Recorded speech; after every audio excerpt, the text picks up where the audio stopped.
स्वर सुधा मंच पर आप सभी का स्वागत है। आज सुनिए हिंदी साहित्य जगत की जानी मानी लेखिका शिवानी द्वारा लिखी कहानी दो सखियां।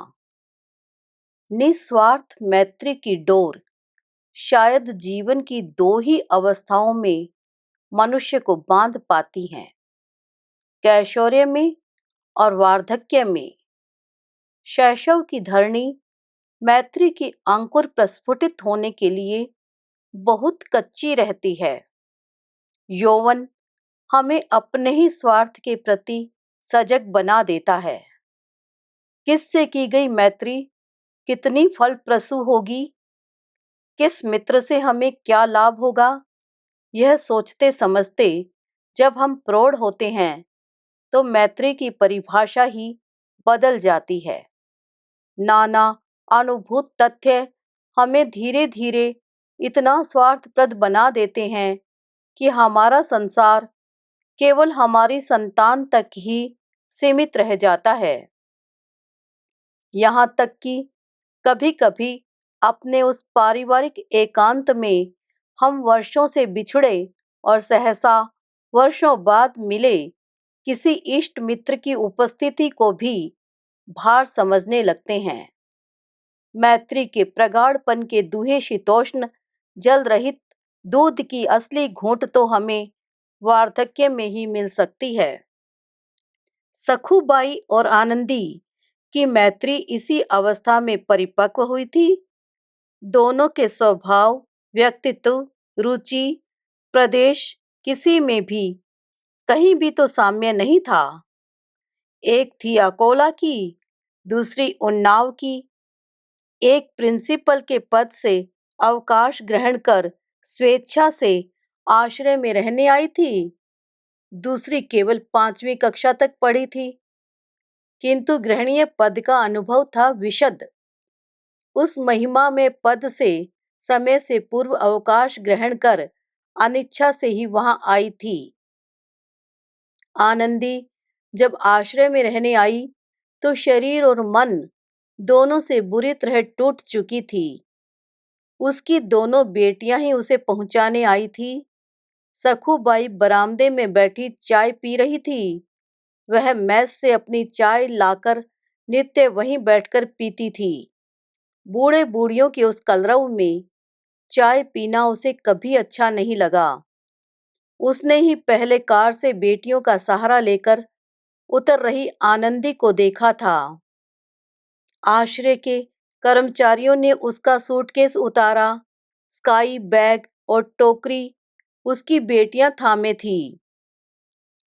दीर्घांगी गौरवर्णी युवती उसकी बेटी रुक्मणी थी, जिसकी चाल ढाल, चेहरे मोहरे से अहंकार पसीने सा टपक रहा था।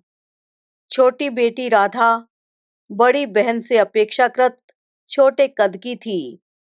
उसका रंग कुछ दबा था, किंतु व्यक्तित्व बड़ी बहन से भी अधिक दबंग था। बड़ी बड़ी चपल आंखों से वह इधर उधर देखकर बोली, वाह, जगह तो बड़ी सुंदर है ना अम्मा? अम्मा मेले में खो गई किसी सहमी बालिका सी इधर उधर देखती, बीच बीच में खड़ी होकर सांस लेते सुस्ता रही थी। तब ही सखूबाई ने उसके देव शिशु के से निर्दोष चेहरे को ठीक से देखा और उसे लगा ऐसी पीड़ित करुण दृष्टि उसने पहले कभी नहीं देखी। उसका सामान, दबंग ठसकेदार पुत्रियां, उनकी मर्सिडीज गाड़ी को देखकर ही वह समझ गई थी कि नवीन आगंतुका किसी समृद्ध परिवार से आई है। वैसे भी आश्रय मध्यम वर्ग या निम्न मध्यम वर्ग के बुजुर्गों का आश्रय नहीं था। गृह से निर्वासित या स्वेच्छा से इस वानप्रस्थी आश्रम में आने पर 600 रुपया प्रति माह देना होता था। उसी में खाना पीना, लॉन्ड्री, दवा दारू सबका खर्चा सम्मिलित था। आश्रय का अपना डॉक्टर था, अपना गायनोकोलॉजिस्ट, अपना डेंटिस्ट और अपना ऑप्थेमोलॉजिस्ट। डेंटिस्ट तो एक प्रकार से मुफ्त की तनख्वाह डकारता था, क्योंकि आश्रम वासियों में अधिकांश के मुंह पोपले थे या फिर वे डेंचर सहित ही आश्रम में आए थे। हाँ, आंखों के डॉक्टर बनर्जी बेहद व्यस्त रहते थे, क्योंकि हर 5 में से 4 बुजुर्गों की आंखों में या तो मोतियाबिंद उतर आया था या उतर रहा था।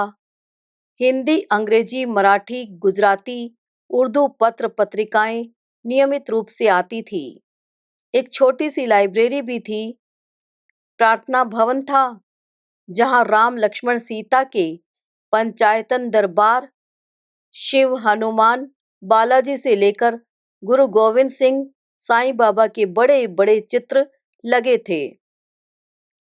जिसकी जहां श्रद्धा हो वहां माथा टेके।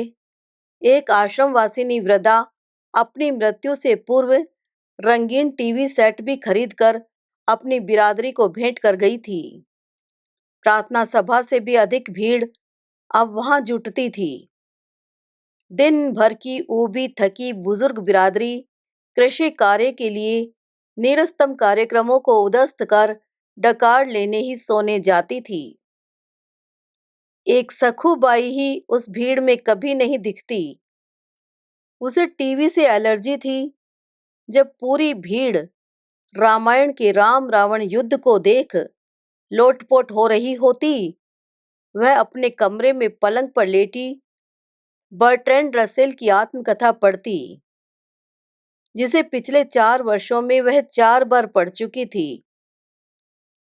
उसे लगता था वार्धक्य को किसी ने मनसा वाचा कर्मणा पछाड़ा है तो रसेल ने। देखा जाए तो उसी की लिखी पंक्तियों ने उसे संतान का मोह त्याग यहाँ आने की प्रेरणा दी थी। उन्हें उसने अपनी डायरी में उतार कर रख लिया था। कभी रसेल ने मित्र लूसी को व्यथित होकर पत्र लिखा था, प्रिय लूसी, जीवन तब दुर्वह हो उठता है जब तुम जिन्हें बहुत प्यार करते हो वे सहसा तुम्हारी पकड़ से बहुत दूर चले जाते हैं। तुम समझ जाते हो कि अब उनके जीवन में तुम्हारा स्थान प्रथम नहीं रहा। तुम्हारा दर्जा सहसा दोयम हो गया है। साहस से इस समस्या का सामना करो। स्वयं अपने मोह से मुक्ति पाने की चेष्टा करो। मैं जानता हूँ यह बहुत कठिन साधना है। इस प्रयास में तुम्हारे स्वभाव में, व्यवहार में अस्वाभाविक कठोरता आ जाएगी। मन भी टूटेगा, शरीर भी।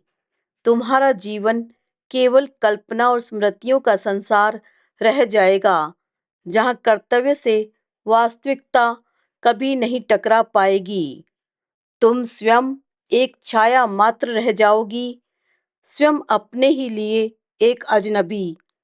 किंतु इसका एक लाभ भी है, तुम्हारा अतीत सदा जीवंत रहेगा। मेरा दृढ़ विश्वास है कि जब तुम अपनी संतान के जीवन में दोयम दर्जे पर आ जाते हो, तो चाहे कितना ही कठिन लगे, केवल ग्रहण करने का माध्यम बने रहो। Purely receptive and passive. अपनी राय तब तक न दो जब तक मांगी न जाए। जिनके आश्रित बन गए हो उनके मूड को देखो, परखो। याद रखो कि अब तुम्हें अपने अधिकार मांगने का भी अधिकार नहीं रहा।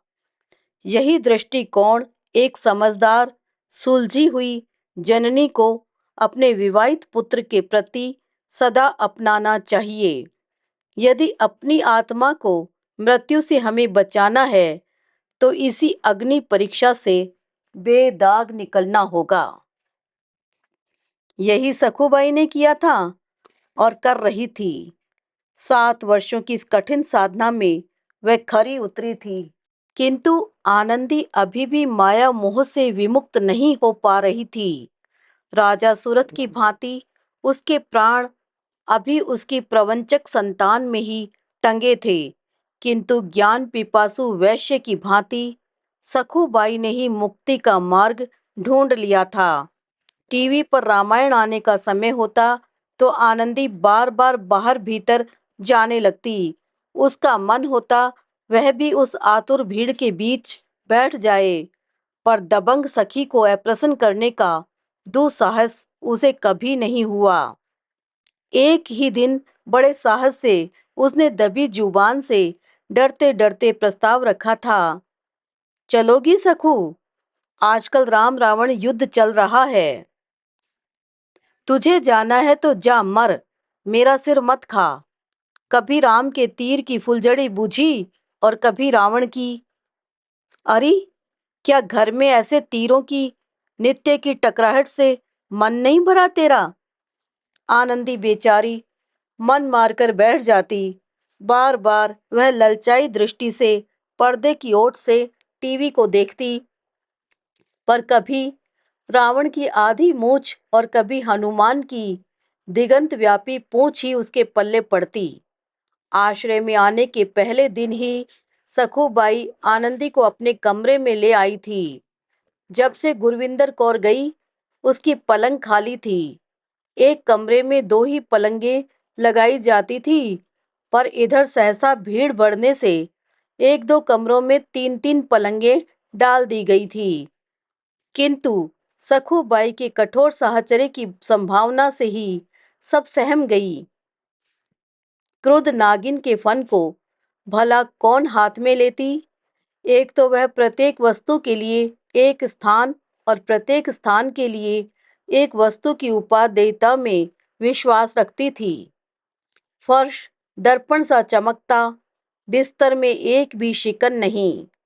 जहां अधिकांश कमरों में अव्यवस्था गूदड़ रूप में साकार होकर पसरी रहती, सखूबाई अपने हाथों से गुसलखाना घिस घिस कर चमकाए रखती। करीने से लगी पुस्तकें, एक सीध में रखा चश्मा, रुमाल, चप्पलें, आनंदी के भोले निरीह चेहरे को देख वह उसे अपने कमरे में ले तो आई, पर उसे भय था कि कहीं वह उसके कमरे की शुचिता को म्लान न कर दे। किंतु आनंदी ने उसे निराश नहीं किया। वह 19 थी तो आनंदी 20। सखूबाई पैर की एड़ियों से ही किसी भी नारी का पूर्ण व्यक्तित्व भांप लेती थी। उसका दृढ़ विश्वास था कि जो नारी अपने पैरों को स्वच्छ सुघड़ रखती है, उसके व्यक्तित्व के किसी औने कोने में मकड़ी का जाला नहीं लग सकता। आनंदी तड़के ही उठकर नहा धो लेती, फिर अपने सन से सफेद बालों का नन्हा सा जूड़ा बना वह पहले अपने साथ तुलसी के गमले में पानी चढ़ाती, फिर सूर्य को पानी चढ़ाती और अपने लड्डू गोपाल की साज सज्जा में जुट जाती।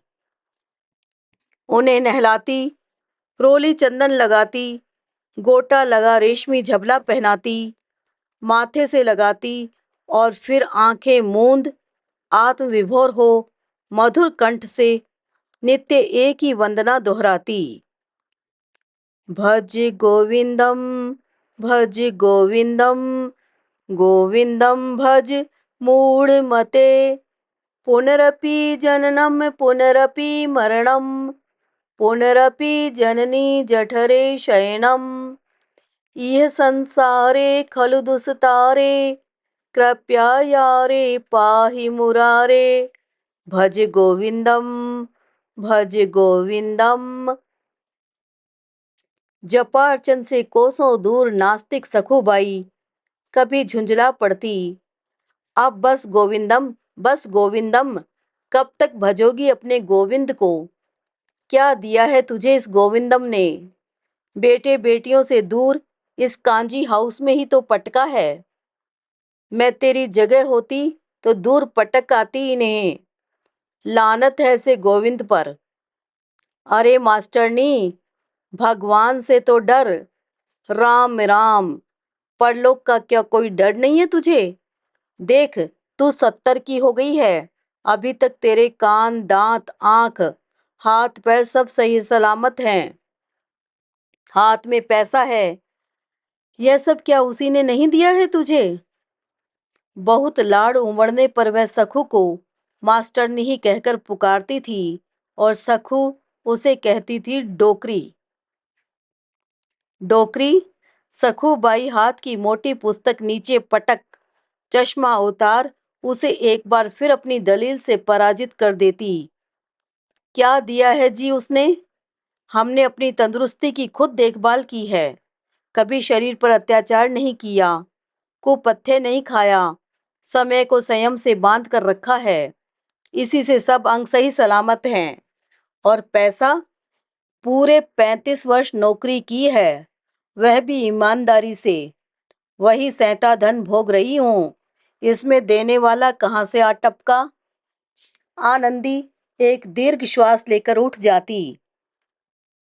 आज तक कभी भी उसने किसी भी वाद विवाद में अपनी उग्र तेजी सखी को पराजित करने का प्रयास नहीं किया था, और कभी कभी विनम्र विपक्षी का यही समर्पित पराभव सखू को बौखला देता। कैसी औरत है यह, लड़ना जानती ही नहीं। रात के निभृत एकांत में आश्रमवासी अनिद्रा से त्रस्त हो बड़ी रात तक बेचैन करवटें बदलते रहते। किसी की बेसुरी गुनगुनाहट हवा में तैरती चली आती, कभी सिगरेट का धुआं, किसी को विलंबित खांसी का दौरा पड़ता, कोई खटखट कर बरामदे में टहलता। सभी तो वार्धक्य की देहरी पर खड़े थे, और इसी देहरी के भीतर तो प्राय ही निद्रा का प्रवेश वर्जित रहता है। वे दोनों सखियां भी बड़ी रात तक बतियाती रहती। उसी निद्रा विहीन अवधि में सखूबाई पार्श्व में लेटी आनंदी को नित्य अपनी क्रूर प्रश्न सलाका से कोंचती रहती। डोकरी, सो गई क्या? अरे, अभी तो 12 भी नहीं बजे। रो रही है न? किसकी याद आ रही है? रुकमन की, राधा की, या अपने लाडले बेटे की? कौन हरामजादी रो रही है? कभी कभार ही कोंचे जाने पर ऐसे अपशब्द उस सात्वी की जीवा पर फिसलते थे। मैं क्यों रोने लगी? किंतु चतुरा सखुबाई अंधेरे में भी उसके मौन रुदन को हथेली पर धरी धरी ज्यों साही पकड़ लेती थी। अरे जा, तब से फन फन नाक सुड़क रही है। अच्छा बता डोकरी, घर से तुझे किसने निकाला, बहू ने या बेटे ने? निकले मेरे दुश्मन, कौन निकालेगा मुझे? मैं खुद चली आई। क्यों नहीं, क्यों नहीं, हम सब तो यहाँ खुद ही आए हैं पिकनिक मनाने। क्यों, है न? देख मास्टरनी, मैं जप कर रही हूँ और तू बार बार मेरा जप तोड़ रही है। देख नहीं रही है, हरदयाल बाबू भी बरामदे में टहलकर सोने चले गए हैं। आश्रय के सबसे पुराने सदस्य हरदयाल लोढ़ा की जीवन गाथा भी गुरविंदर कौर की कहानी से कुछ कम करुण नहीं थी। जूट का यह लक्षाधिपति व्यापारी देखते ही देखते कंगाल हो गया था। कभी कलकत्ते में उसकी 4-4 कोठियां थी, दर्शनीय व्यवसाय, कुशल जवान बेटा था, बेटी थी। पहले एयर क्रैश में बेटा गया, फिर पत्नी को पुत्र शोक ने पागल बना दिया। छत से कूदकर उसने आत्महत्या कर ली। पुत्री को लाखों का दहेज देने पर भी जामाता आए दिन रकम उघाने उनकी छाती पर सवार रहता। लोभी समधी चाहते थे अपने जीवन काल में ही वे अपनी चल अचल संपत्ति अपने दामाद के नाम कर दें। देर अबेर मिलेगी तो उसे ही। वे हार्ट के मरीज थे, कभी दौरा पड़ गया तो बीसियों अड़चने आएंगी। आपकी देखभाल को बेटी दामाद तो है ही, पर हरदयाल ने भी दुनिया देखी थी। वे समधी की चाल समझ गए। एक दिन पुत्री का पत्र आया, पिताजी, आपने यदि संपत्ति कोठी इनके नाम नहीं की तो ये कसाई मुझे मार डालेंगे।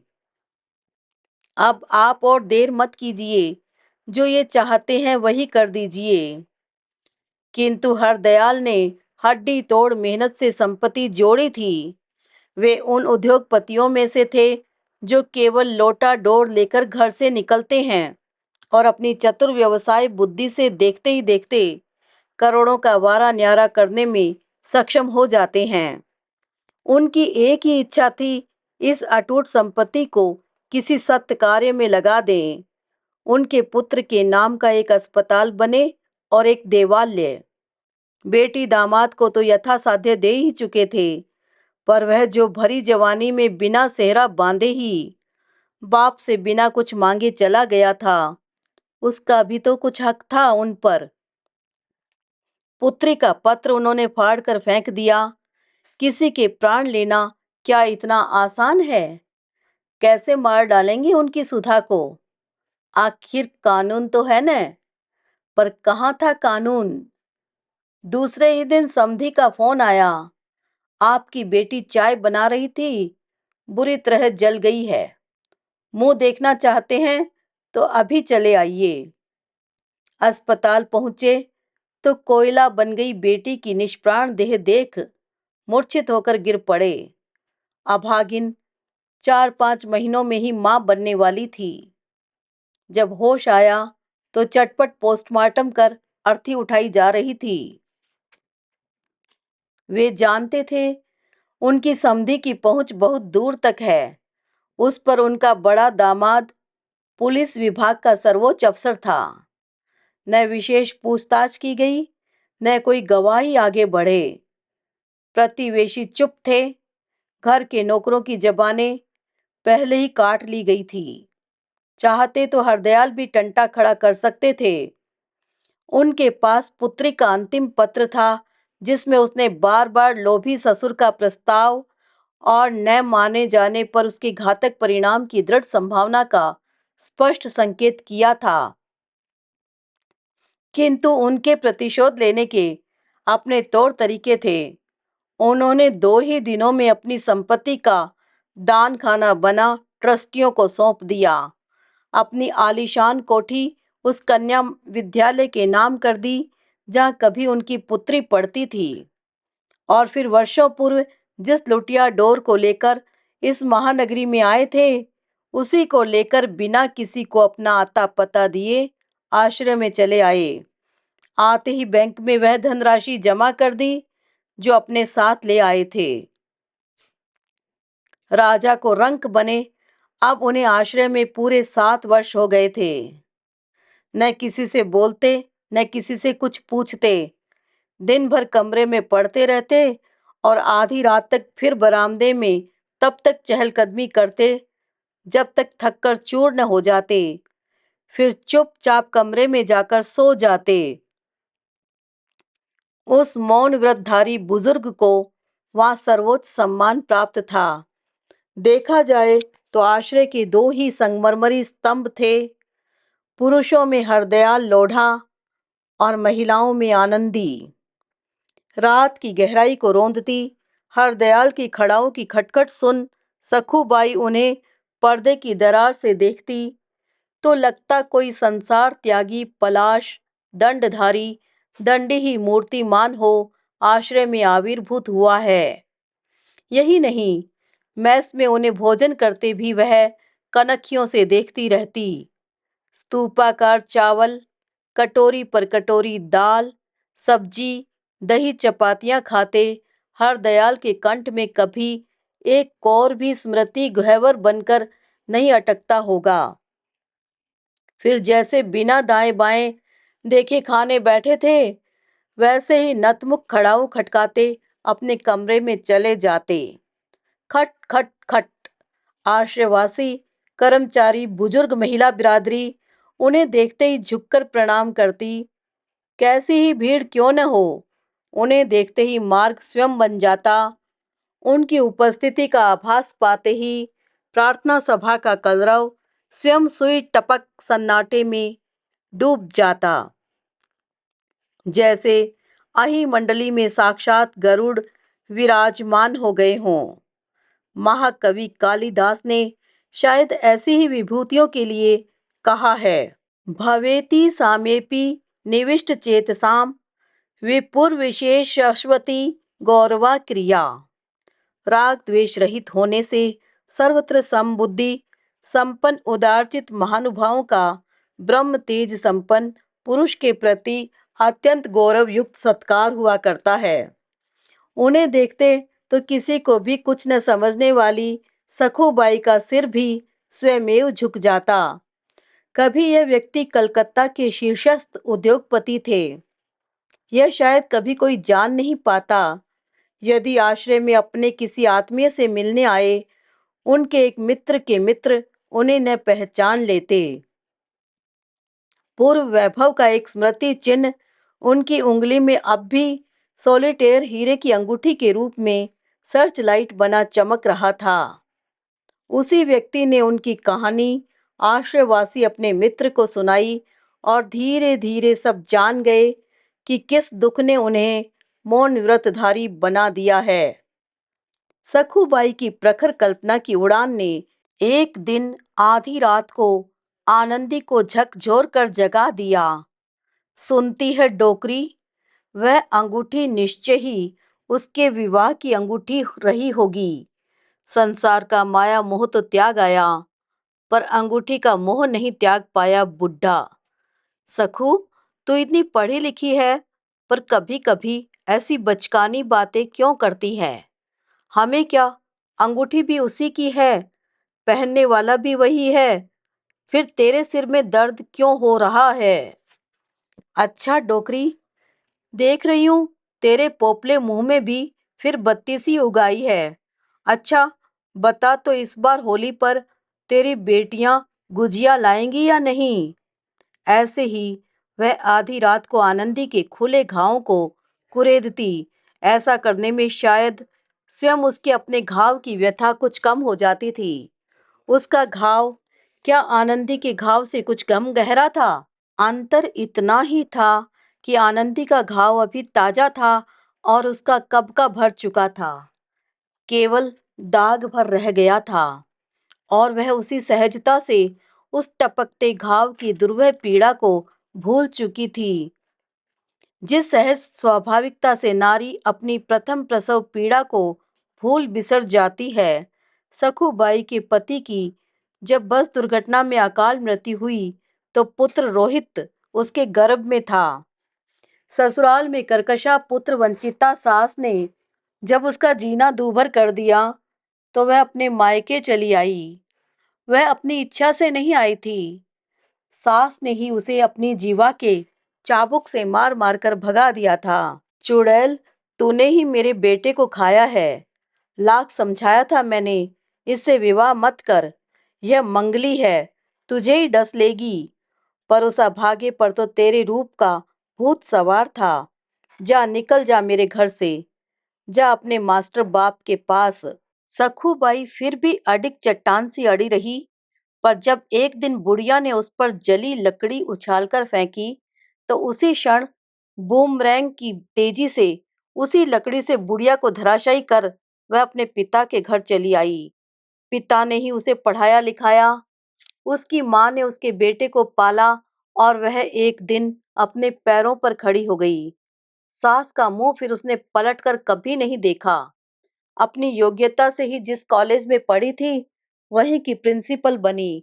माता पिता जब तक जीवित रहे उन्हें भरपूर सुख दिया। बेटा पढ़ने में अच्छा निकला, डॉक्टरी में सर्वोच्च स्थान ही नहीं पाया, विदेश की छात्रवृत्ति भी हासिल की, पर वही छात्रवृत्ति उसकी शत्रु बनी। मन ही मन सखूबाई जान गई थी कि उसका प्रवासी पुत्र अब चिर प्रवासी बन उसके हाथों से हमेशा के लिए निकल जाएगा। कितने भारतीय डॉक्टर विदेश जाकर स्वदेश लौटते हैं, फिर भी उसे पूरी उम्मीद थी कि उसका संस्कारशील पुत्र विवाह मां की ही पसंद से करेगा। किंतु जब एक दिन अचानक आधी रात को बेटे का फोन आया कि उसने उस अमरीकी लड़की से विवाह कर लिया है जिसके साथ वह पिछले 3 वर्षों से रह रहा था, तो सखूबाई अर्धमृत सी हाथ में फोन लिए बैठी रह गई थी। वहां से हेलो हेलो की व्यर्थ गुहार बड़ी देर तक गूंजती टकराती स्वयं आले में खो गई। इस आघात के लिए सखुबाई प्रस्तुत नहीं थी।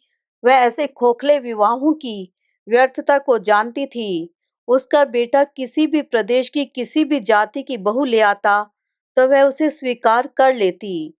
वह पढ़ी लिखी उदार मना जननी थी, किंतु एकदम ही विपरीत संस्कृति की। दूसरे ही परिवेश में पली विदेशिनी कभी उसके पुत्र की सच्ची सुख दुखानुगामिनी सहचरी नहीं बन सकती, ऐसा उसका दृढ़ विश्वास था।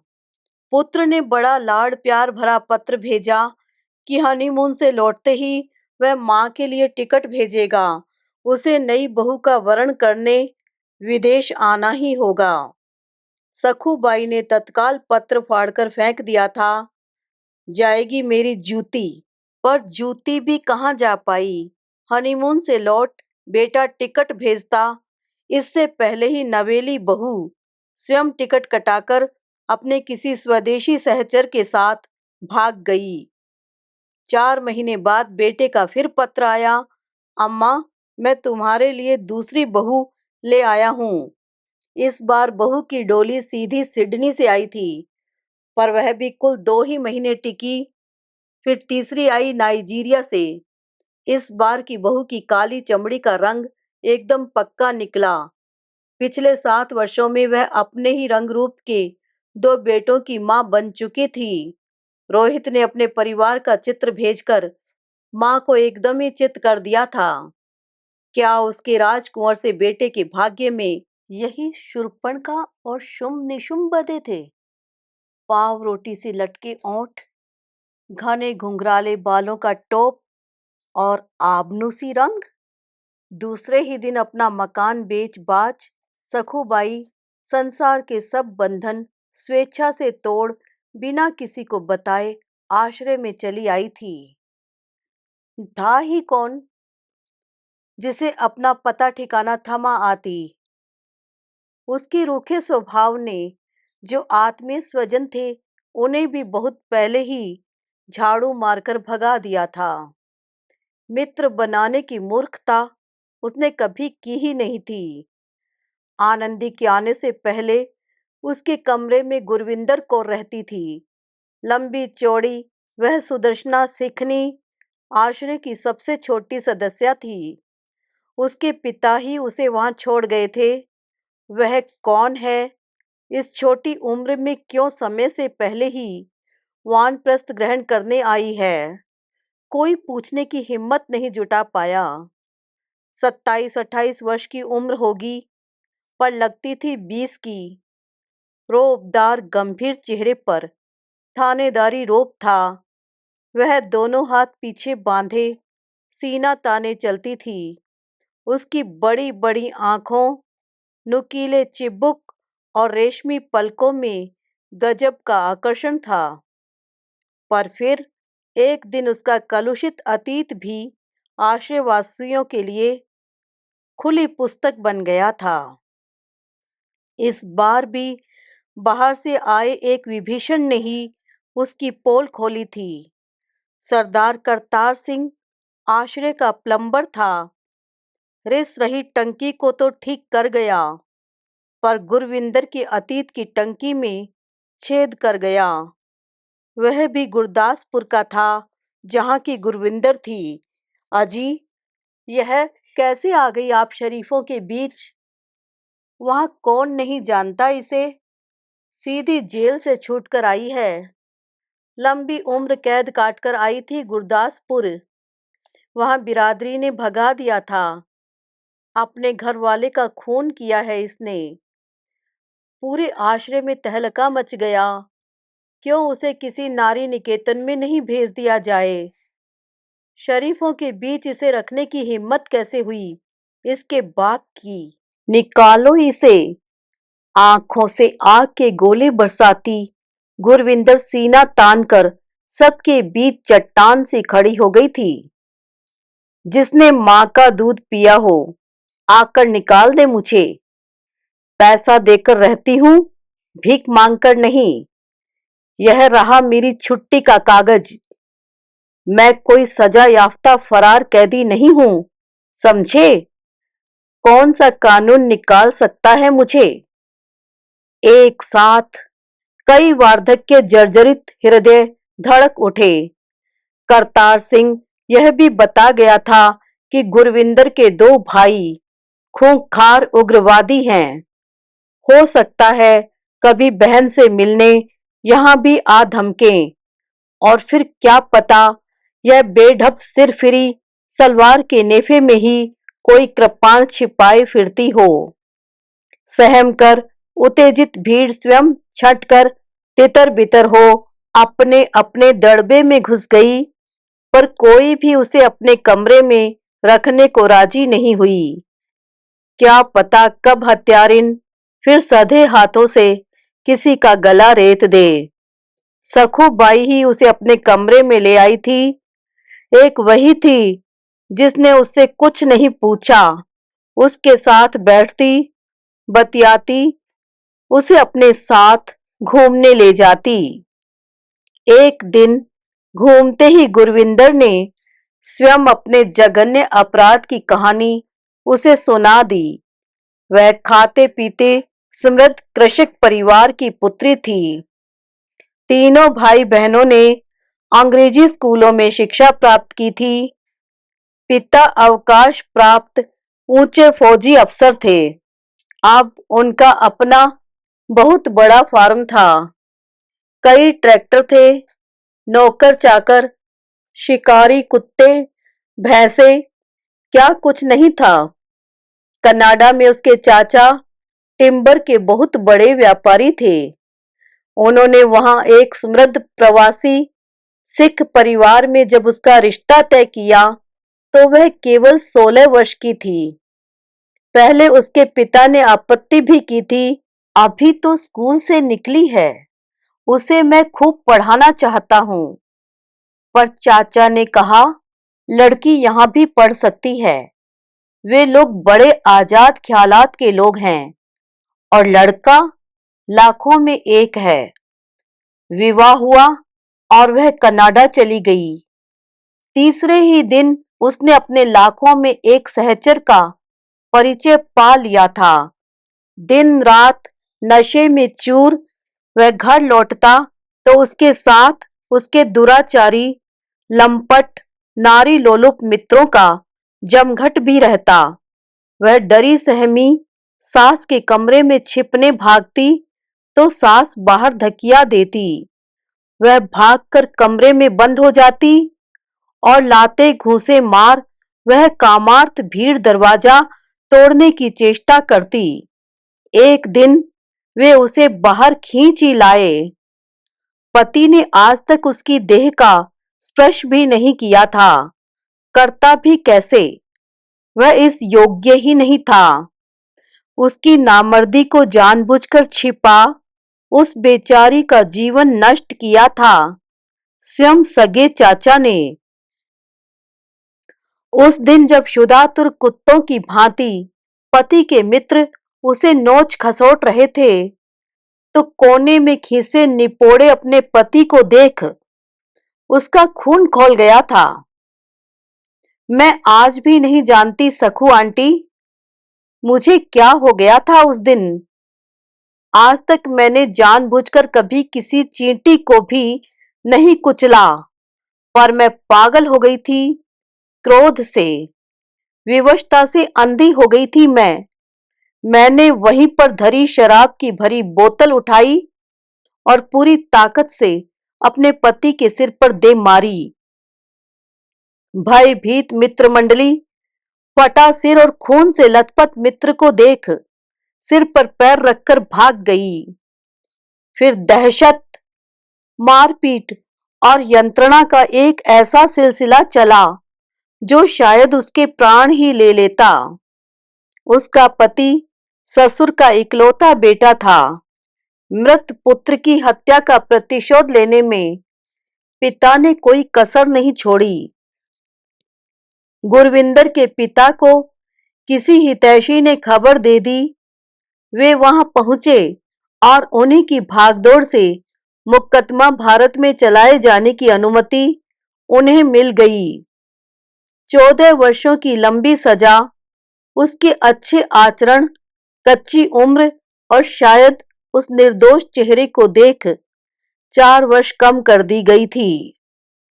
लंबी सजा काटकर वह पिता के साथ बाहर निकली तो उसे लगा उन्मुक्त आकाश तो उसके सिर के ऊपर अभी भी है, पर पैरों तले की जमीन खिसक चुकी है। पुत्री की लज्जा उसकी मां को ही पृथ्वी से नहीं ले गई। दोनों भाई उग्रवादी बन गए और मौत उनके सिर हर पल चील सी मंडराने लगी। जितनी ही बार वह सौम्याकृति पिता के उदास बुझे चेहरे को देखती, उसके जी में आता अपने दोनों हाथ काटकर दूर पटक दे। क्यों कर बैठी थी वह ऐसा? घर की दुर्दशा देख वह रात भर रोती रही थी। खेत उजाड़ पड़े थे, ट्रैक्टर बिक चुके थे, फ्रिज, कार, वॉशिंग मशीन सब कुछ बेच बाच कर पिता किसी फकीर की सी जिंदगी जी रहे थे। कभी इसी फार्म हाउस की कैसी शोभा थी। पूरा घर उसके जवान भाइयों के, उनके मित्रों के कह कहों से गुलजार रहता था। लॉन में चांदनी रात की वे बारबेक्यू पार्टियां, वे मुशायरे जिसमें उसके पिता के प्राण बसते थे। कहाँ गई वे सुनहली रातें और रूपहले दिन। उसे दूसरा धक्का तब लगा जब वह वर्षों से बिछुड़े आत्मियों से मिलने गई। किसी ने उसे बैठने को भी नहीं कहा।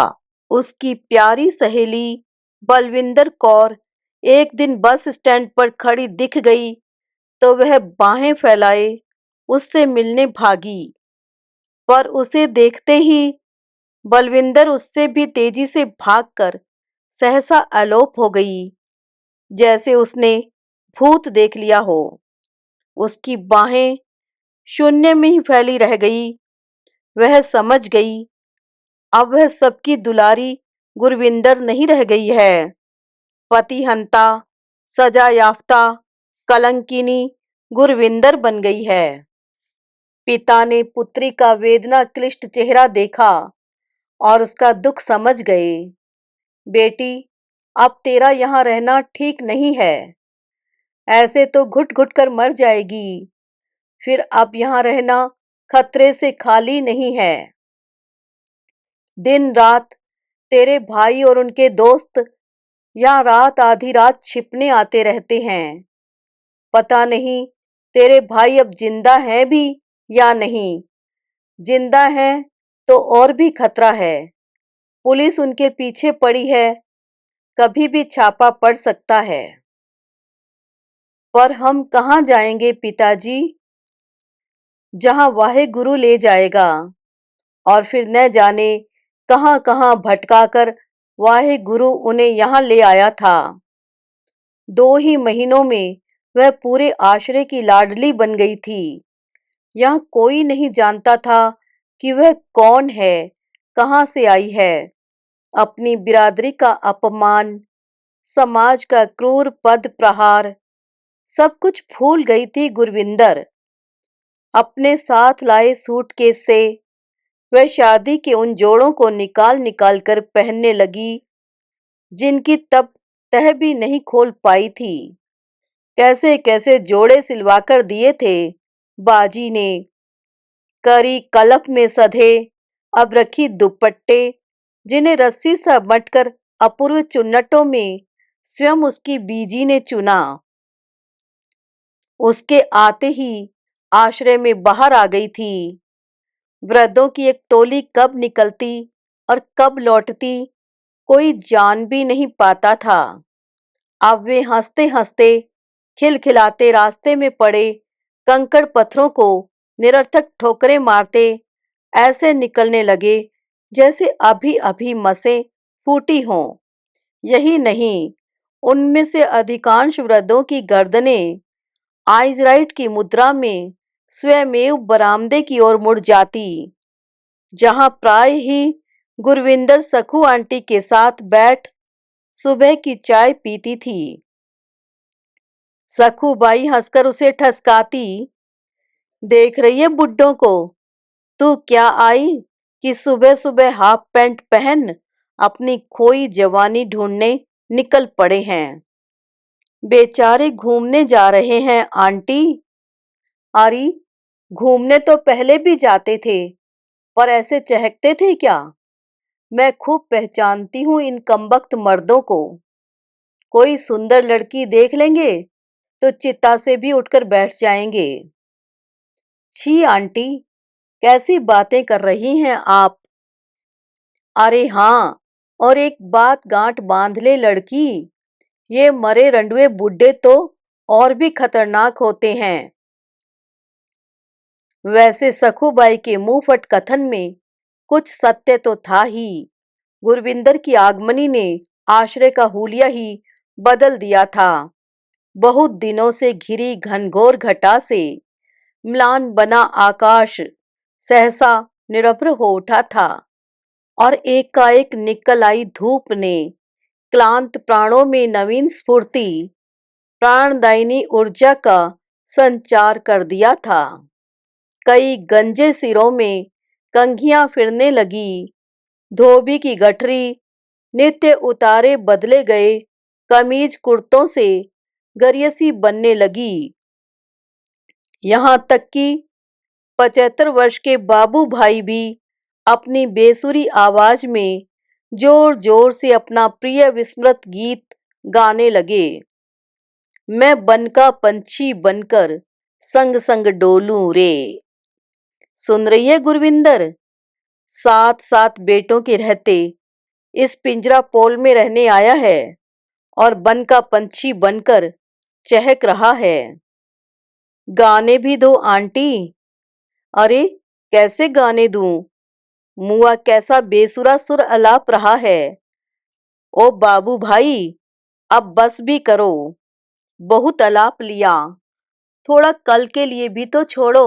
बाबू भाई बेचारे खिसियाकर चुप हो जाते। गुरविंदर सखूबाई किसी अशिष्टता से किसी को आहत नहीं कर सकती थी। वह सुबह जाकर हर कमरे का गुलदान बदलती, हरे लॉन की हरितिमा को पानी से सींचती, किसी की आंख में दवा डालती, किसी की चंपी कराती। व्हील चेयर में वनस्पति बन गई मिसेज बाटली वाला को फूल सा उठा ऐसे घुमा लाती जैसे किसी बच्चे का प्रेम घुमा रही हो। पर तब ही करम जला करतार सिंह अपना ट्रांजिस्टर बम का धमाका कर पूरे आश्रय की नींद हिला गया था। वह हत्यारिन है, लंबी सजा काटकर यहाँ आई फरार बंदिनी। पलक झपकाते ही जो मित्र थे वे शत्रु बन गए। एक सखू आंटी ने ही उसे नहीं छोड़ा। कितनी मूर्ख थी गुरविंदर। नारी का कलंक क्या चिता में चढ़ने तक उसे छोड़ता है? आत्मीय स्वजनों की अवमानना सहना उतना कठिन नहीं होता जितना समाज की। सखूबाई उसे अपने गहन नैराश्य के जितना ही बाहर खींचने की चेष्टा करती, वह उतनी ही गहराई में धंस जाती। नित्य हंसने हंसाने वाली वह हंसमुख लड़की एकदम ही गुमसुम हो गई थी। सखूबाई ही उसे बहला फुसलाकर खाना खिलाती। वह नहीं जाएगी तो सखू स्वयं भी कुछ नहीं खाएगी, ऐसी धमकियां देती। रात को भी वह पाशों में चुपचाप लेटी गुरविंदर से कभी कुछ नहीं पूछती, केवल हाथ बढ़ाकर उसकी हथेली मुट्ठी में बांध लेती, जैसे कह रही हो, घबरा मत गुरविंदर, मैं तेरे साथ हूं। फिर अचानक एक दिन सखूबाई ने देखा, जो गुरविंदर उसके लाख उठाने पर भी नहीं उठती थी और धूप निकल आने पर भी छत को शून्य दृष्टि से देखती रहती थी, वह उस दिन उससे भी पहले उठ नहा धोकर उसके लिए चाय ले आई थी। अरे वाह, आज तो तू बड़ी प्यारी लग रही है। नया सूट है क्या? गहरे नीले रंग के झीने पारदर्शी कपड़े की तंबू सी फैली पटियाला सलवार, सलमा सितारे की कारचोबी, जड़ा कुर्ता और नीले शिफॉन की गोटा लगी चुन्नी। आज जरूर हमारी बिरादरी के किसी बुड्ढे को दिल का दौरा पड़ेगा री गुरविंदर, सखूबाई ने हंसकर कहा। अब बुड्ढे मुझे देखते ही कहाँ हैं आंटी, वह हंसी। सखू उसे एकटक देखे जा रही थी। सादे हाथों का मेकअप, ओठों पर प्रगाढ़ लालिमा, आंखों में सुरमे की सुरेखा और फ्रेंच परफ्यूम की मधुर सुगंध। यह मेरी सगाई का जोड़ा है आंटी, आज दूसरी बार ही पहन रही हूँ। ऊब गई हूँ कमरे में लेटे लेटे, सोचा नहा धोकर थोड़ी देर घूम आऊं। आप तो चलेंगी नहीं, अभी भी लंगड़ा रही हैं। 2 दिन पहले सखूबाई के पैर में मोच आ गई थी। पर तू अकेली जाएगी? क्यों, कोई खा लेगा मुझे? वह हंसी और दाड़िम के दानों की सी वह दशन पंक्ति सखू के लिए वही अंतिम झलक थी। बड़ी देर तक वह नहीं लौटी तो सखूबाई का माथा ठनका। कर्मचारी दूर दूर तक ढूंढ आए पर वह कहीं नहीं मिली। इतनी ही देर में अविचारग्रस्त अफवाहों के फाहे उड़ने लगे। और क्या उम्मीद थी उससे?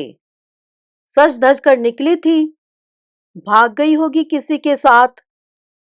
और क्या, जो अपने पति की हत्या कर सकती है वह कुछ भी कर सकती है।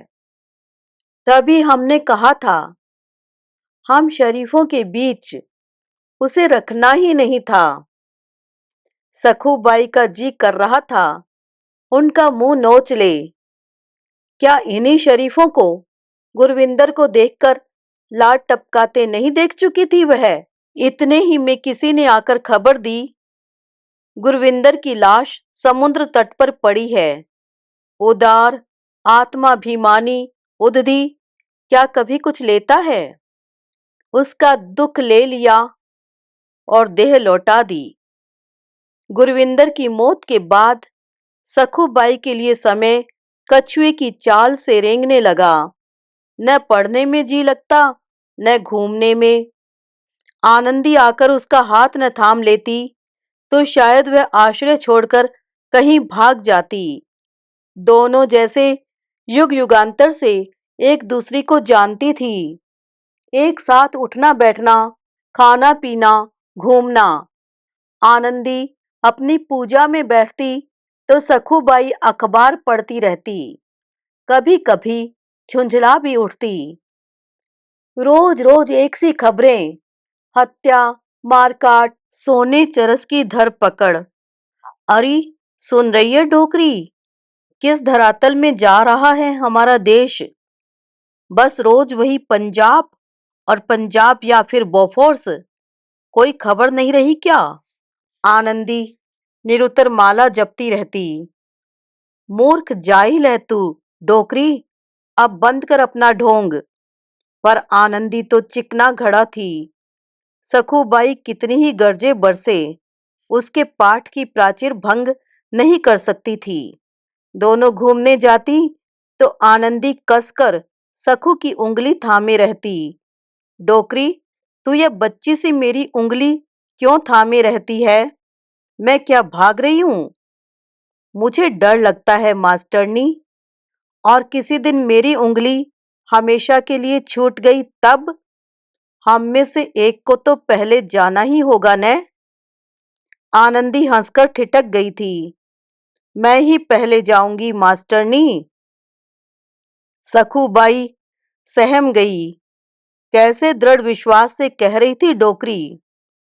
शांत परमहंसी दिव्य चेहरे को जैसे किसी पवित्र घेरे ने घेर लिया था। दोनों सखियों के प्रातः भ्रमण की एक नियत सीमा थी।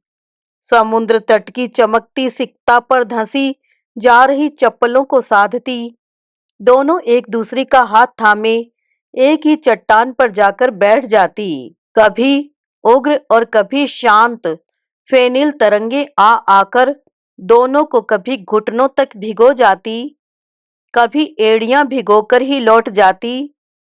जो सखूबाई कमरे में बकर बकर करती आनंदी को प्रतिपल छेड़ती रहती थी, वह चट्टान पर बैठते ही गूंगी बन जाती। दोनों ध्यान मग्न समाधिस्थ ऋषि मुनियों के से अडिग स्थैर्य से बड़ी देर तक चुपचाप बैठी रहती।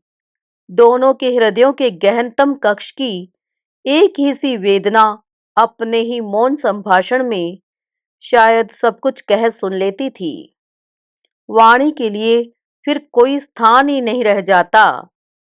जिस आनंदी को वह बार बार कुरेद कर भी कुछ नहीं जान पाई थी, चट्टान पर बैठते ही कुछ न कहे जाने पर भी सब जान लेती। सखू जानती थी कि नारी भी दो तरह की होती है। एक जो सामान्य से स्नेह का प्रश्रय पाते ही अपने हृदय के कपाट खोलकर रख देती है। दूसरी जो प्राण रहते मन की व्यथा कभी जीवाग्र पर नहीं आने देती। सखू नारी के पहले कोठे में आती थी, आनंदी दूसरे में। आनंदी के एक ही पुत्र था, दो पुत्रियां। पुत्र के लिए उसने स्वयं लड़की ढूंढी थी, पर जिस घड़े को वह ठोक पीट कर लाई थी, जल भरे जाने पर जब वही टप टप कर रिसने लगा, तो उसने उसे अपना ही भाग्य दोष मान लिया। पुत्र का ओहदा ऊंचा था, वह विदेश सेवारत ऊंचा अफसर था, किंतु उसके ससुर का पद उससे भी ऊंचा था। फिर उसकी बहू उनकी सिर चढ़ी इकलौती बेटी थी। विवाह होते ही बहू की माँ हर महीने बेटी की गृहस्थी संभालने आने लगी। उन दिनों आनंदी के पुत्र की नियुक्ति कुछ महीनों के लिए भारत में हो गई थी।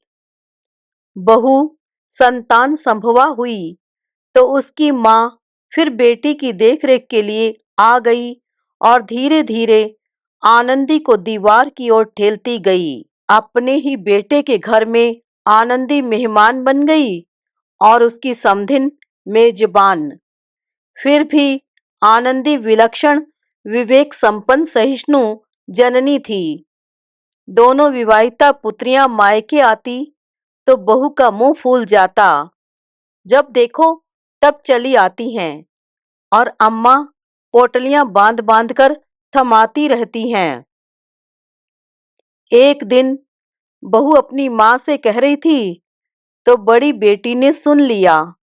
छोटी सुनती तो शायद चुप भी रहती, पर रुकमन तो हवा से लड़ती थी।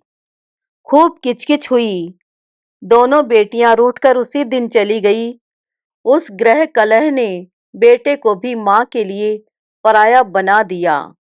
चलते चलते रुकमन उसकी सास के सामने ही उससे कुछ ऐसे अपशब्द कह गई जिन्हें वह क्षमा नहीं कर सका। दूसरे ही महीने वह परिवार सहित विदेश चला गया। आनंदी समझ गई कि जिस बेरुखी से माँ का दामन झटक कर वह भागा है, उससे वह सुखी ही हुआ है, दुखी नहीं। 1 वर्ष तक फिर कोई पत्र नहीं आया। फिर एक चिरकुट आया था, मीना फिर संतान संभवा है, आप चिंता न करें, उसकी देखभाल के लिए उसकी माँ आ रही है। आनंदी के जी में आया, लिख कर पूछे, बेटा क्या तुम्हारी माँ नहीं आ सकती थी? पर क्या लाभ, फिर वह बीमार पड़ गई थी। पीलिया ने लगभग प्राण ही ले लिए थे। हालत ऐसी थी कि अब जाए तब जाए। दोनों बेटियां ही बारी बारी से आकर देख गई। फिर जब कुछ ठीक हुई तो रुकमन उसे लगभग घसीट कर ही अपने साथ ले गई थी। वह लाख समझाने पर भी अपना घर छोड़ने को तैयार नहीं हुई तो रुकमन ने तुरुप का पत्ता फेंका था। यह कौन तुम्हारा अपना घर है अम्मा? किराया देकर रहती हो, शाम चिट्ठी तक तो भेजते नहीं, किराया भेजेंगे? बिजली पानी मेहरी सबका खर्चा तो हम दोनों बहनें ही उठा रही हैं। हमारी भी तो सोचो। अम्मा, हम भी आखिर दो दो खर्चे कब तक उठा सकती हैं? वहां रहोगी तो देखभाल भी होती रहेगी और तुम्हारा मन भी बच्चों में लगा रहेगा। तुम्हें 500 ही तो पेंशन मिलती है, उससे चला पाओगी ये खर्चा? आनंदी कह भी क्या सकती थी। जबान तो विधाता ने उसी दिन काट कर उसके हाथ पर धर दी थी जिस दिन उसका सुहाग उतरा था। फिर आनंदी की 50-60 वर्षों की जोड़ी गई थाती का कुछ ही घंटों में त्वरित सफाया कर दिया गया था। देवी देवताओं की दर्जनों तस्वीरें, सिलबट्टे, चूड़ियां, इमाम दस्ता, मूसल, निवाड़ के चक्के, पलंगों के पाए, भारी बर्तन, सब मिट्टी के मोल बिक गए। ओफ, कैसा कबाड़ जमा कर रखा है अम्मा ने। रुकमन अपनी बहन से कह रही थी, यह देख, इस शीशी में शाम के पहली बार उतरे बाल भी धरे हैं। आनंदी की आंखें छल छला उठी। शाम की उन पहली बार कटी घुंघराली लटों को उसने कभी सहेज कर रख लिया था। कैसे रेशमी लच्छे थे उसके बाल। आनंदी को बड़ी बेटी के पास छोड़कर छोटी दूसरे दिन ही अपने घर चली गई थी। वह भी बड़ी की भांति नौकरी करती थी। बड़े दामाद अतुल की फैक्ट्री थी। भगवान ने सब कुछ दिया था रुकमन को, एक बेटा ही नहीं दिया। 3 बेटियां थी, 20 नौकर थे, 2 गाड़ियां अपनी, डेरी। लक्ष्मी तो जैसे चौपड़ मारकर ही उसके घर में बैठी थी। फिर भी वह अट्टालिका श्रीहीन क्यों लगती थी उसे? 1 वर्ष में ही आनंदी छटपटाने लगी थी। पहले 3-4 महीने तो वह पान के पत्ते सी ही फेरी गई। कभी रुकमन आकर उसके पास बैठ जाती, कभी उसकी बेटियां। नानी, क्या चाहिए आपको? चलिए आपको कहीं घुमा लाएं।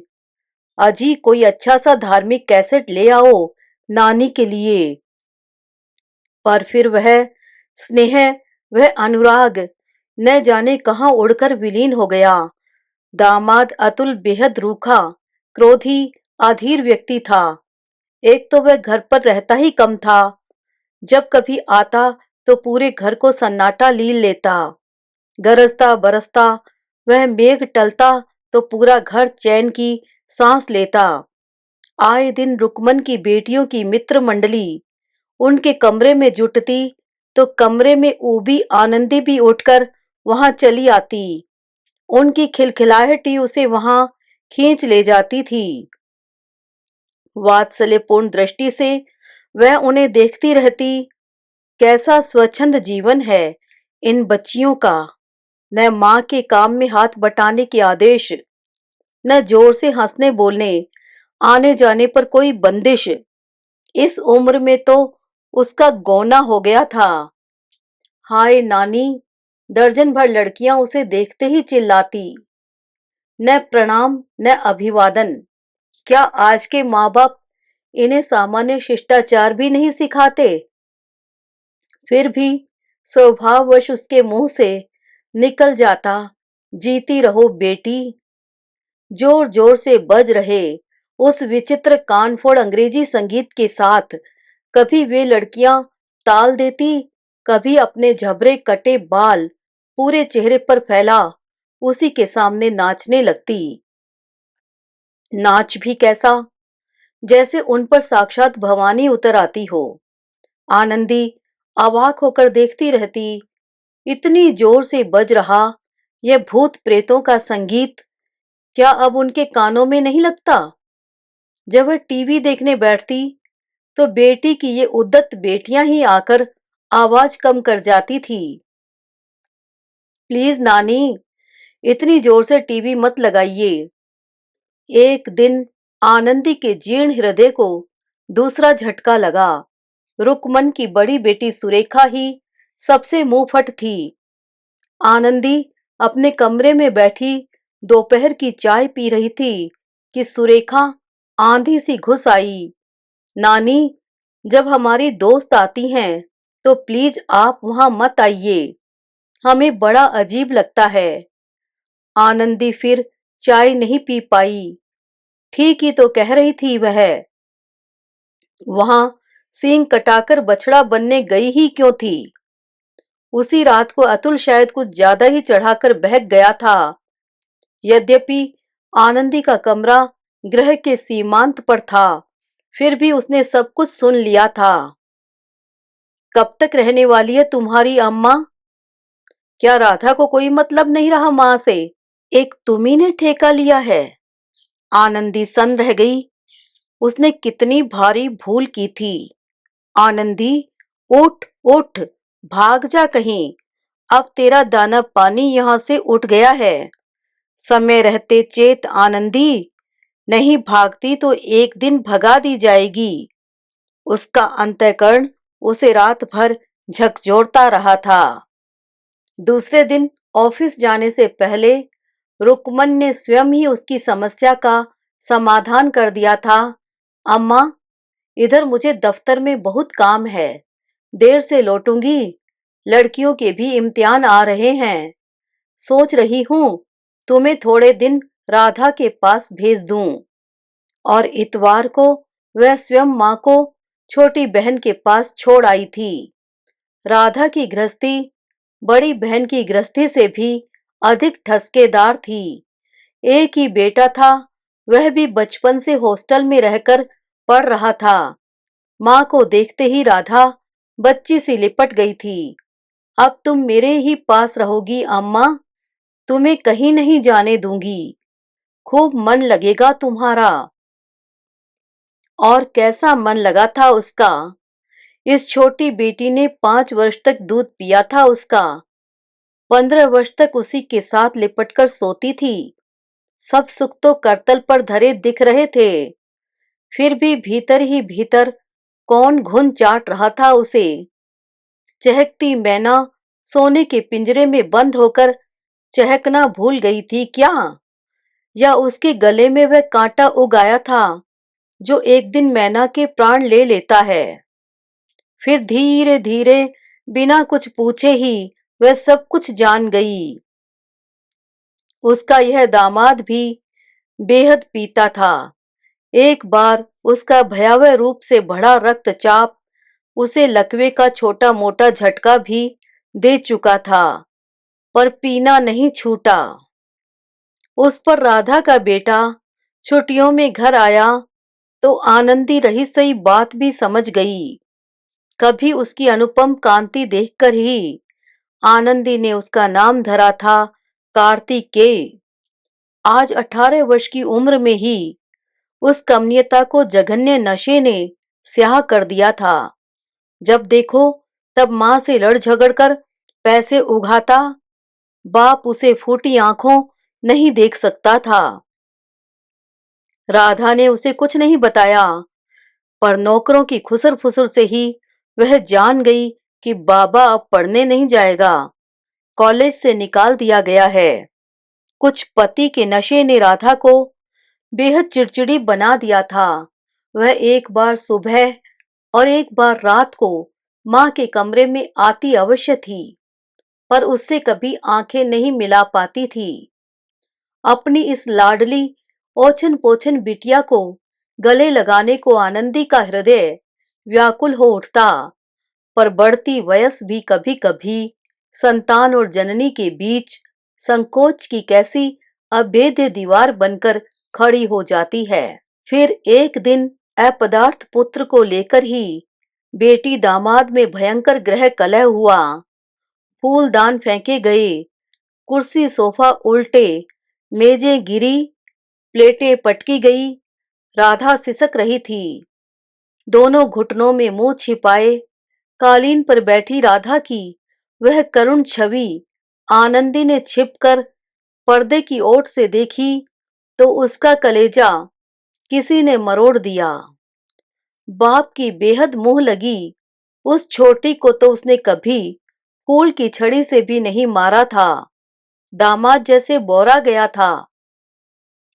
यह सब तुम्हारा कसूर है, वह चीख चीख कर कह रहा था। बेटे के लिए कभी वक्त मिला था? तुम्ही ने जिद कर उसे हॉस्टल में भेजा। नौकरी का भूत जो सवार था तुम पर। अब जी भरकर नौकरी करो और भरो उसकी जेबें, जिससे वह दिन रात नशे में डूब सके।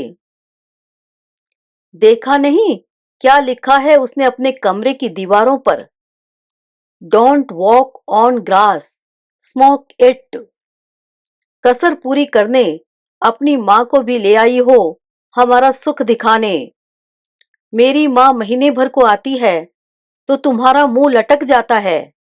और वह खूसट बुढ़िया आगे कुछ नहीं सुनना चाहती थी आनंदी। दोनों कानों में उंगलियां डाल वह कटे पेड़ सी अपने पलंग पर ढह गई थी। उस रात को उसके अंतःकरण ने फिर उसके कानों में कहा था, भाग भाग आनंदी, यहां से भी तेरा दाना पानी उठ गया है। नहीं भागी तो भगा दी जाएगी। रात को सूजे चेहरे और सूजी आंखें लिए राधा उसके कमरे में आई तो उसके कुछ कहने से पहले ही आनंदी ने बढ़कर उसका माथा चूम लिया। मैंने सब सुन लिया है छोटी, तू चिंता मत कर, मुझे मेरे घर पहुंचा दे। भगवान ने अभी मेरे हाथ पैर आंख कान नहीं छीने। मैं अपनी देखभाल खूब अच्छी तरह कर सकती हूँ। घर? कौन सा घर अम्मा? राधा के प्रश्न ने आनंदी की छाती में जैसे घूंसा मार दिया था। ठीक ही तो कह रही थी, उसका घर अब था ही कहाँ। किराए का घर खाली कराकर ही तो दोनों बहनें उसे अपने साथ लाई थी। अम्मा, मैंने और जीजी ने तुम्हारे लिए एक और घर देखा है, जहां तुम्हें साथ भी मिल जाएगा और तुम्हारी देखभाल भी होती रहेगी। अभी जीजी ने फोन पर बताया, एक ऐसा आश्रय है जहां 600 रुपया देने पर बुजुर्गों को घर का सा ही आराम दिया जाता है। तुम्हारी पेंशन तो है ही, 100 रुपया हम दोनों बहनें भेज दिया करेंगी। बीच बीच में तुम्हें देखने भी आती रहेंगी। और फिर एक दिन दोनों उसे आश्रय में पहुंचा गई थी। पहले जब कभी उनकी माँ उनसे मिलने आती और कुछ ही दिन रहकर वापस जाने को अकुलाने लगती तो कितने निश्चल स्नेह से उनके पति उसे बार बार रोक लेते थे। बेटा, अब मुझे जाने दो, तुम लोगों पर कहीं भार न बन जाऊं। कैसी बातें करती हैं अम्मा? उनके पति कहते, भैंस को क्या कभी उसके सींग भारी होते हैं? किंतु उसकी संतान को तो सींग दुर्वह ही हो उठे थे। सखूबाई को लगता उसके पुत्र से भी अधिक जघन्य अपराध आनंदी की संतान ने किया था। ऐसी संत निरीह जननी को कैसे यहाँ एकदम अनजान परिवेश में ढकेल दिया। 4 वर्षों में कुल 2 बार उसकी बेटियां उससे मिलने आई थी। अलबत्ता चिट्ठियां और नववर्ष के कार्ड आ जाते। होली के दिन पत्ता भी हिलता तो आनंदी चौकन्नी हो जाती।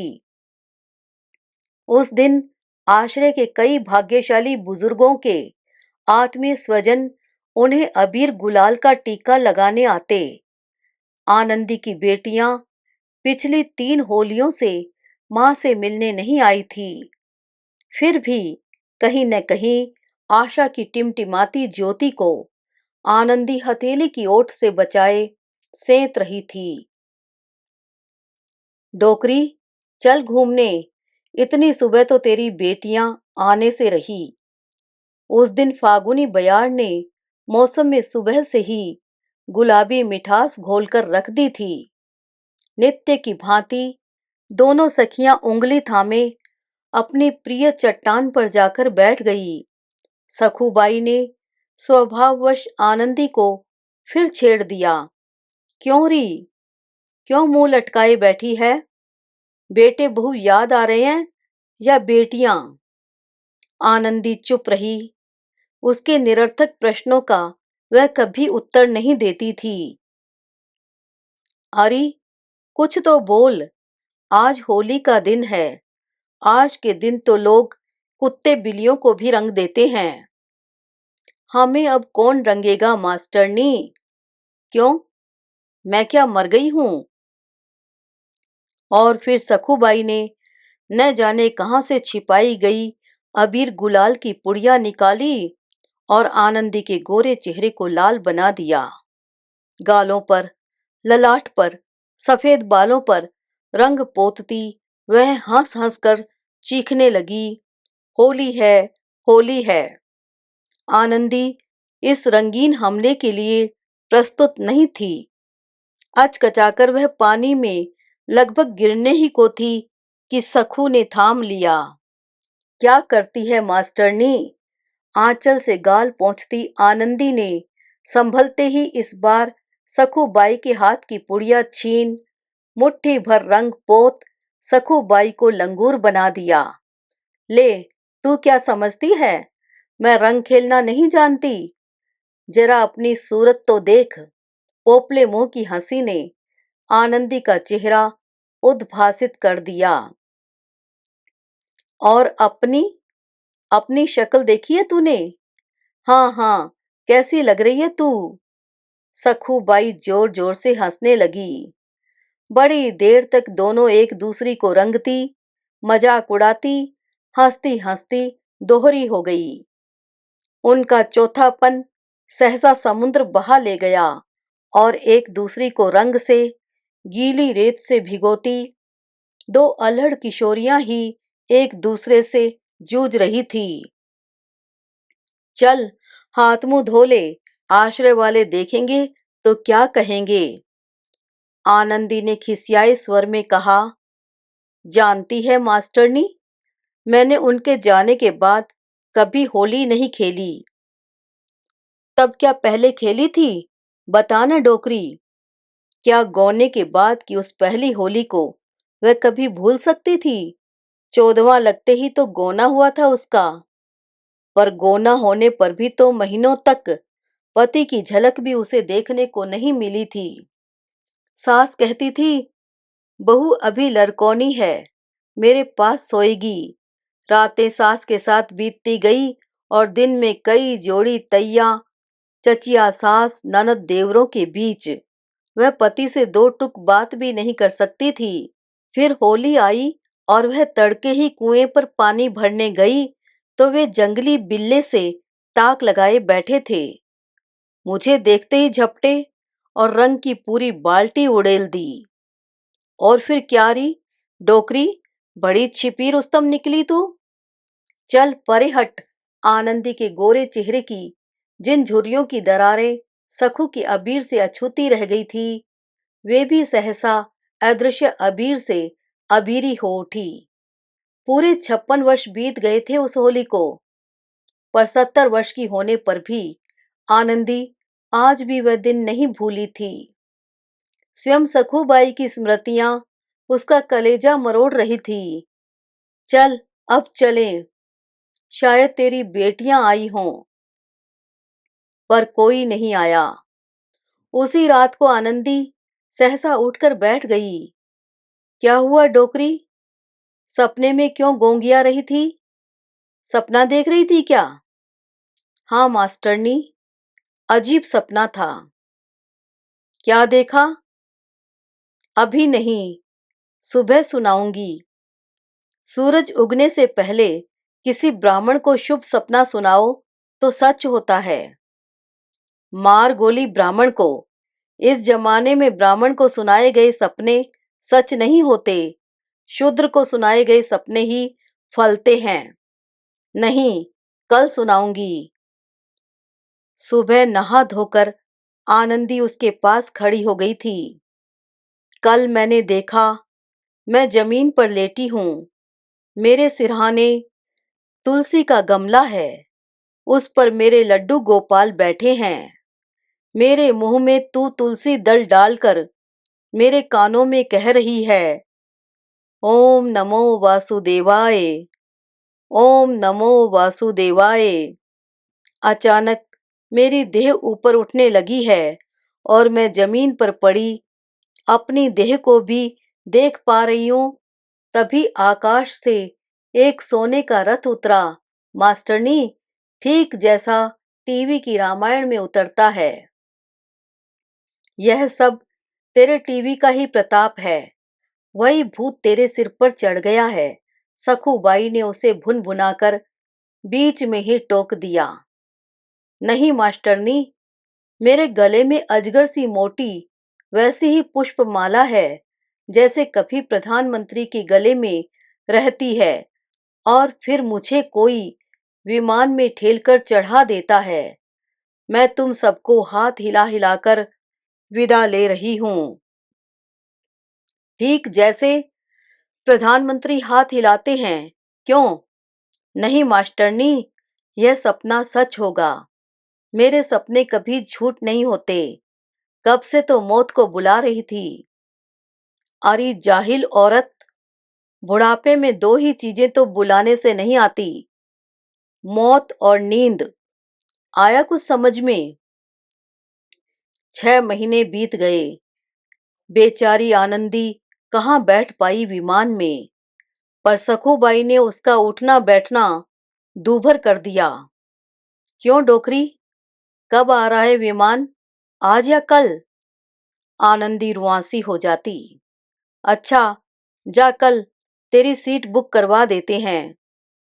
तब सखू को क्या पता था कि साक्षात काल ही उसकी जीप पर बैठा बोल रहा है। घूमने नहीं चलेगी? नहीं मास्टरनी, तू चली जा, मेरा सिर भारी लग रहा है।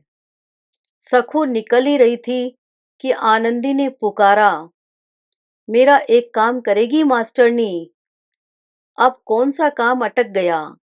लाख बार समझाया कि चलते वक्त मुझे मत टोका कर। सखूबाई को चलते चलते किसी का भी टोकना अच्छा नहीं लगता था। जब जब टोकी गई तब तब कुछ न कुछ अनिष्ट अवश्य होता था। आनंदी ने तकिए के नीचे से एक मखमली थैला सखू को थमा दिया। यह क्या है? तेरा एयर टिकट। आनंदी ने थैली की डोरी सरकाई और सोने के 2 भारी गोखरू और एक पन्ना की हीरे जड़ी अंगूठी उसके हाथ पर रख दिए। यह क्या? ऐसे भारी गहने तू सिरहाने रखकर सोती है? अरे, कोई चुरा लेता तो? नहीं, इन्हें चुराए ऐसा चोर अभी पैदा नहीं हुआ। मेरी उस नानी के हैं जिसने गंगा में पैर डुबोकर स्वेच्छा से प्राण त्याग दिए थे। इच्छा मृत्यु ही हुई थी नानी की। मुझे कभी कुछ हो जाए तो इनमें एक एक गोखरू राधा रुकमन को दे देना।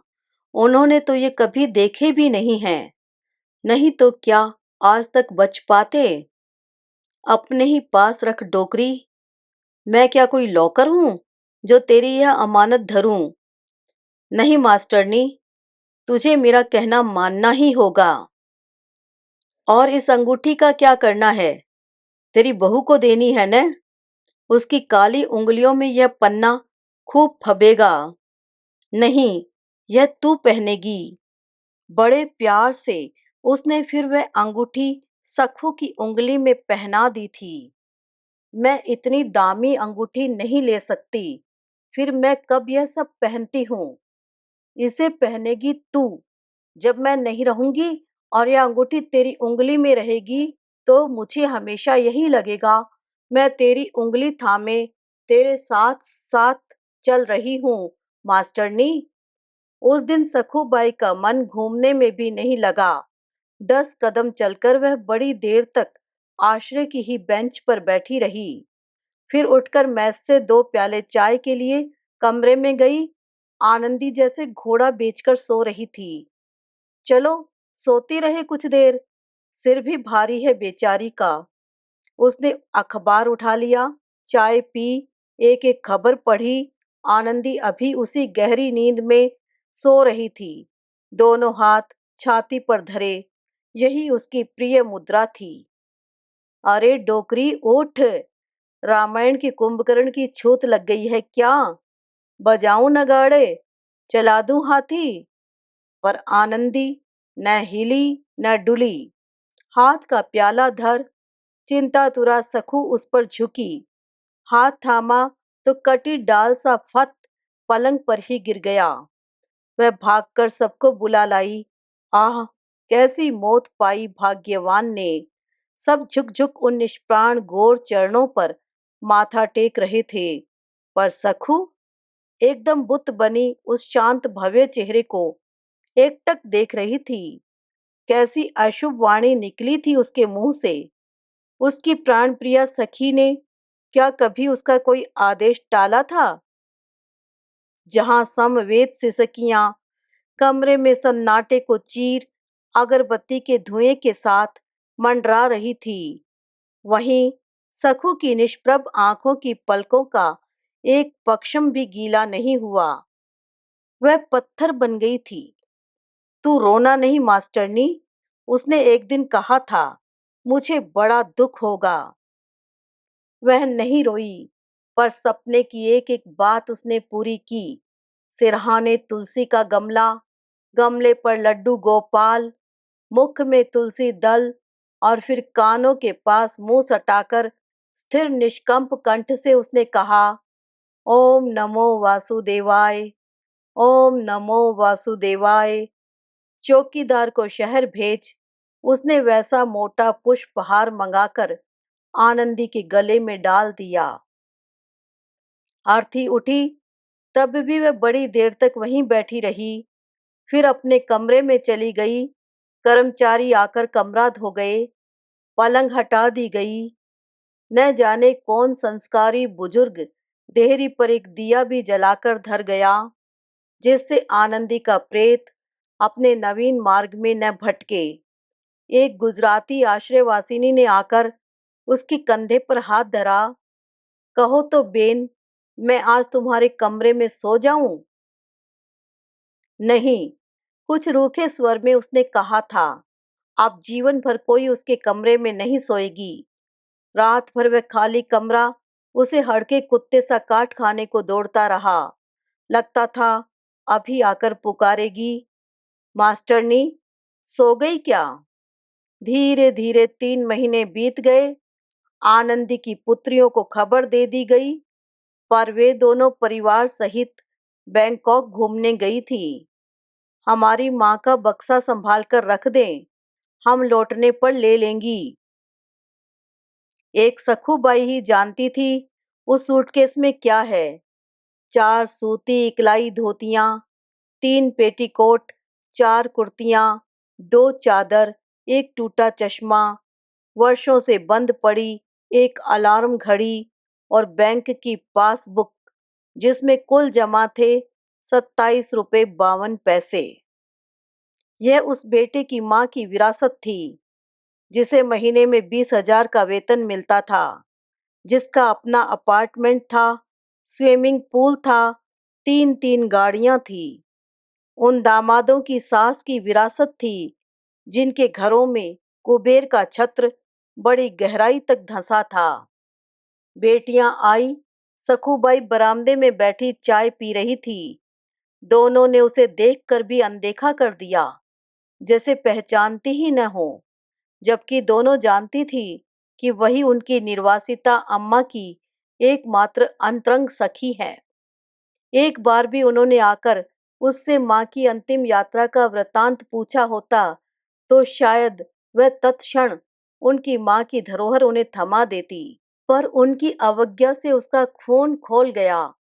ले जाओ सूटकेस और पहनो 4 साड़ियां, 3 पेटीकोट, वह मन ही मन ठाके लगा रही थी। संध्या को वह घूमने गई तो उसकी मुट्ठी में आनंदी की मखमली थैली बंद थी। कांटेदार चूहा दंती गोखरू थैली में बंद होने पर उसकी मुट्ठी में गड़ रहे थे। वह जाकर अपनी उसी चट्टान पर बैठी, थोड़ी देर तक आंखें बंद किए बैठी ही रही।